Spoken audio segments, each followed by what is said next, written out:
ஒரு காலத்துல இந்த பூமியில ஒரு பெரிய போர் நடக்க போனது. அந்த போர் பெயர் குருக்ஷேத்திர போர். அந்த போர்க்களத்துல ஒரு வீரன் நின்றான். அவன் பெயர் அர்ஜுனன். அர்ஜுனன் மிகவும் நல்ல மனசுள்ளவன். அவன் யாரையும் காயப்படுத்த விரும்பாதவன். போர்க்களத்தை பார்த்தான். அங்கே அவன் ஆசிரியர்கள், அவன் உறவுகள், அவன் நண்பர்கள் எல்லாரும் இருந்தார்கள். அர்ஜுனன் மனம் நடுக்கியது.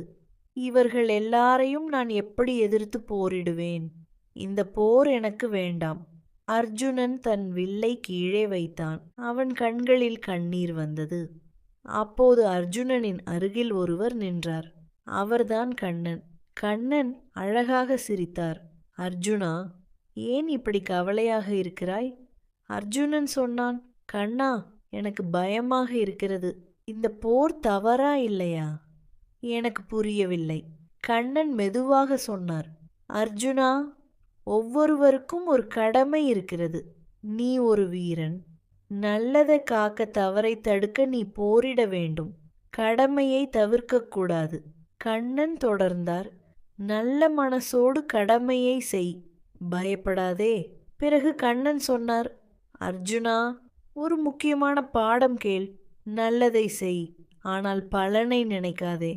ஜெயிப்போமா தோல்வியா அதை கவலைப்படாதே. உன் செயல் நல்லதாக இருந்தால் அது போதும். அர்ஜுனன் கவனமாக கேட்டான். கண்ணன் சொன்னார், மனம் அமைதியாக இருந்தால் எல்லாமே சரியாக நடக்கும். கோபம், பயம், கவலை இவைகளை விடு. அமைதியாக நல்லதை செய். அர்ஜுனனின் முகம் மாறியது. அர்ஜுனன் கண்ணனை பார்த்தான். கண்ணா, இப்போ எனக்கு புரிந்தது. நான் என் கடமையை செய்வேன். அவன் தன் வில்லை மீண்டும் எடுத்தான். அவன் மனம் அமைதியாகியது. நிதி. கண்ணன் சொன்ன இந்த பாடம்தான் பகவத்கீதா. குழந்தைகளே, நல்லதை செய், பலனை நினைக்காதே, மனம் அமைதியாக வைத்துக்கொள். இதுதான் பகவத்கீதா சொல்லும் அழகான வாழ்க்கை பாடம்.